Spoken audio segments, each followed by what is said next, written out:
첫 시간 주님께 안녕하세요. 대강교회 오훈 목사입니다. 5월 30일 목요일입니다. 하나님 우리에게 주신 말씀은 신명기 27장 11절에서 26절까지 말씀입니다. 모세가 그날 백성에게 명령하여 이르되 너희가 요단을 건넌 후에 시므온과 레위와 유다와 이사갈과 요셉과 베냐민은 백성을 축복하기 위하여 그리심 산에 서고 르우벤과 갓과 아셀과 스불론과 단과 납달리는 저주하기 위하여 에발산에 서고 레위 사람은 큰 소리로 이스라엘 모든 사람에게 말하여 이르기를 장색의 손으로 조각하였거나 부어 만든 우상은 여호와께 가증하니 그것을 만들어 은밀히 세우는 자는 저주를 받을 것이라 할 것이요 모든 백성은 응답하여 말하되 아멘 할지니라. 그의 부모를 경홀히 여기는 자는 저주를 받을 것이라 할 것이요 모든 백성은 아멘 할지니라. 그의 이웃의 경계표를 옮기는 자는 저주를 받을 것이라 할 것이요 모든 백성은 아멘 할지니라. 맹인에게 길을 잃게 하는 자는 저주를 받을 것이라 할 것이요 모든 백성은 아멘 할지니라. 객이나 고아나 과부의 송사를 억울하게 하는 자는 저주를 받을 것이라 할 것이요 모든 백성은 아멘 할지니라. 그의 아버지의 아내와 동침하는 자는 그의 아버지의 하체를 드러냈으니 저주를 받을 것이라 할 것이요 모든 백성은 아멘 할지니라. 짐승과 교합하는 모든 자는 저주를 받을 것이라 할 것이요 모든 백성은 아멘 할지니라. 그의 자매 곧 그의 아버지의 딸이나 어머니의 딸과 동침하는 자는 저주를 받을 것이라 할 것이요 모든 백성은 아멘 할지니라. 장모와 동침하는 자는 저주를 받을 것이라 할 것이요 모든 백성은 아멘 할지니라. 그의 이웃을 암살하는 자는 저주를 받을 것이라 할 것이요 모든 백성은 아멘 할지니라. 무죄한 자를 죽이려고 뇌물을 받는 자는 저주를 받을 것이라 할 것이요 모든 백성은 아멘 할지니라. 이 율법의 말씀을 실행하지 않는 자는 저주를 받을 것이라 할 것이요 모든 백성은 아멘 할지니라. 아멘. 삶에서 결단이라는 것은 중요합니다. 모든 것은 결단을 통해서 이루어지기 때문이죠.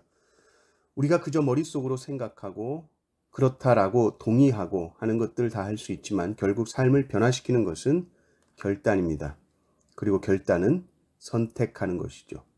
하나님이 기뻐하시는 일을 하느냐, 하나님이 원하지 않는 일을 하느냐라는 것을 결단하는 것입니다. 오늘 말씀을 보면 정말 단호한 결단이 나오죠. 이것이 단호한 결단인 이유는 그렇게 하면 저주를 받을 것이다 라는 말씀에도 아멘 합니다. 그렇게 안 하면 저주받겠다는 것이죠. 이것은 절대로 이렇게 하지 않겠다는 다짐이요 결단인 것입니다. 우리는 보통 은혜로운 말씀에는 쉽게 아멘 할 수 있습니다. 그러나 이렇게 하면 혼나고 이렇게 하면 벌받고 이렇게 하면 저주받는다 라는 그 말씀에는 어떻게 아멘 합니까? 쉽지 않죠. 오늘 말씀을 보면 저주를 받을 것이다 라는 12번의 저주가 나오고 12번의 아멘이 나옵니다. 이스라엘의 12지파가 6지파씩 두 부류로 나누어져서 6지파는 축복의 산 그리심산에 서고 6지파는 저주의 산 에발산에 섭니다. 네 사람이 큰 소리로 말합니다. 이렇게 하면 절대 안 된다는 명령과 규례를 전하고 있는 것이죠.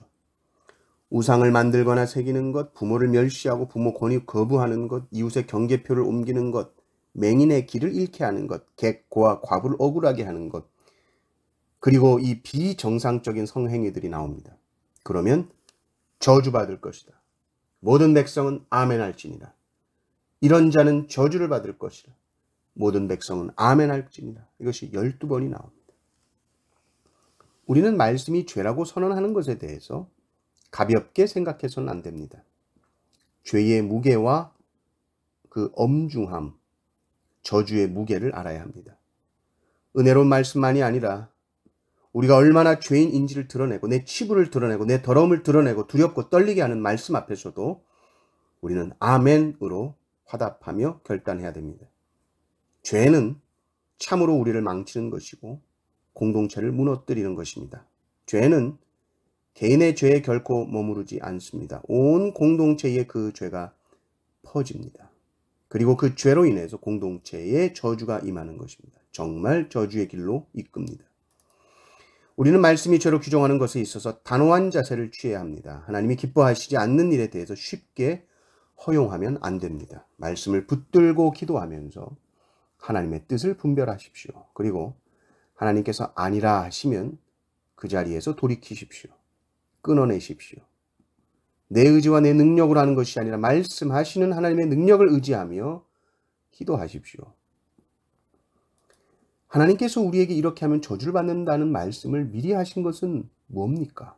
정말 우리가 저주받기를 원하신다면 말씀하실 필요가 없죠. 그러나 이렇게 말씀하신 이유는 우리가 저주받기를 원하지 않기 때문입니다. 그 길을 정말로 피해갔으면 하는 것이죠. 그래서 우리가 정말 하나님 말씀 안에서 은혜를 누리고 복 가운데 살기를 원하시기 때문에 이렇게 단호하게 저주를 말씀하고 계신 겁니다. 우리가 우리의 삶에서 한 말씀이라도 깨달았다면 그 말씀대로 살기 위해 한 가지 결단하십시오. 그리고 그렇게 행하십시오. 말씀을 듣고 무엇을 결단하시기로 작정하셨습니까? 귀로 듣는 것만 가지고 은혜 받았다라고 생각하는 것은 착각입니다. 자기를 속이는 일입니다. 오늘 하루도 말씀대로 한 가지 결단하신 하루 되시기를 주님의 이름으로 축원합니다. 아멘.